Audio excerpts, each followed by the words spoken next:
জেলা সভাপতির সাথে লড়াই যাবেন, যারা মোটরসাইকেল নিয়ে আসছেন তাদের সাথে লড়াই দিতে যাবেন, যারা অটো ব্যবহার করছেন তারা অটো থেকে ইউনিয়নে ফিরে যাবেন। সকলকে ধন্যবাদ। বিএনপি হয়ে সারা জীবন কাজ করে যাব, দলকে ঐক্যবদ্ধ রেখে আগামী নির্বাচনে সকল আসনে বিজয়ী হওয়ার জন্য প্রার্থীর পক্ষে কাজ করে যাবে।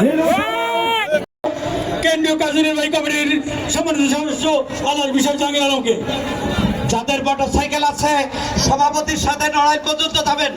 আমাদের কর্মী ভাইদের যাদের মোটরসাইকেল বহর আছে লড়াইলে সুলতান মেলায় উনি যাবেন, অংশগ্রহণ করবেন। সকলকে সুলতান মেলায় মোটরসাইকেল নিয়ে আমাদের সভাপতি মাননীয় মন্ত্রী আর একটা মিটিং আছে লড়াইলে, উনি বারে বারে ফোন করছেন আমার ওখানে উপস্থিত হওয়া প্রয়োজন।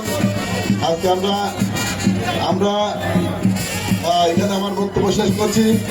আর যাদের এই লোহাগড়া থানা পৌর, লড়াই থানা পৌর বিএনপি যাদের বহিষ্কারদের প্রত্যাহার হয়েছে তাদেরকে বলবো অচিরেই তারা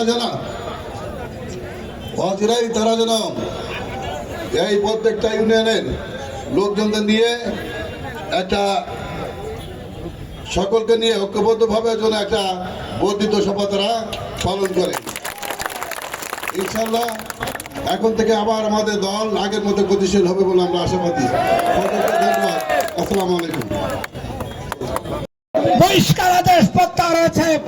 তারেক রহমান জেলা বিএনপির সভাপতি বিশ্বর জাহাঙ্গীর আলমকে স্পষ্ট নির্দেশ দিয়ে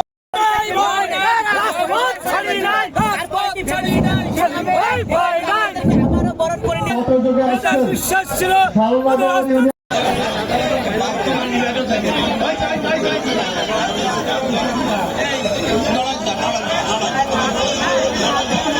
সংগ্রামী নেতৃবৃন্দ, আমরা সকলে আমাদের মাননীয় এমপি মহোদয়ের সাথে আমরা লড়াইলে যাব। সকলে ফেসবুকে কেউ অপপ্রচারের চেষ্টা করবেন না।